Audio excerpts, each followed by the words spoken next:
Les anciens Égyptiens ne concevaient pas l'histoire comme nous la concevons, nous. Le quotidien d'un conservateur de musée, c'est de renseigner génération après génération les visiteurs sur ce qu'ont été les civilisations. Et ça, on voudrait pouvoir le raconter, le faire sortir de la pierre grâce à ces technologies de réalité augmentée.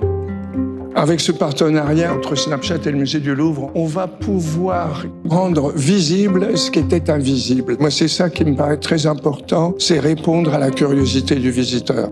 On peut suggérer, grâce à l'image, une idée de ce qu'est un temple égyptien. Le Naos d'Abazis, qui est dans l'axe de cette salle, c'est là que les anciens Égyptiens concevaient que l'énergie divine était entretenue pour protéger le monde. Je dirais que ça ne demande qu'à apparaître.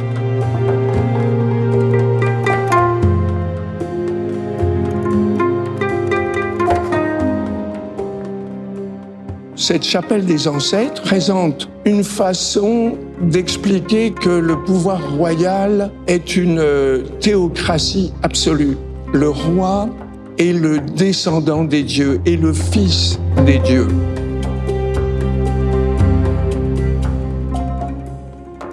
Le zodiaque de Dendera est un monument passionnant à tous les égards.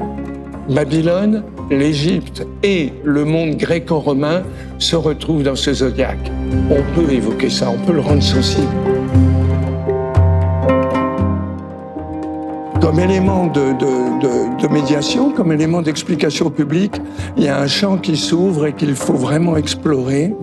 Voilà un moyen supplémentaire de dévoiler l'Égypte ancienne à tous. Les textes qui couvrent l'obélisque de la Concorde sont à la gloire de Ramsès II, mais comprendre les hiéroglyphes, ça veut dire comprendre la civilisation égyptienne. Champollion, si vous voulez, c'est un personnage, il est celui qui comprend, celui qui crée les premières collections et celui qui enseigne. Puisque ce monument avait été fait pour être en façade d'un monument, lui, il était du parti, à l'époque, des architectes. Et il avait proposé la cour carrée en façade du palais du Louvre. La réalité augmentée, ça nous rapproche considérablement avec un passé qui était réputé complètement perdu, complètement oublié.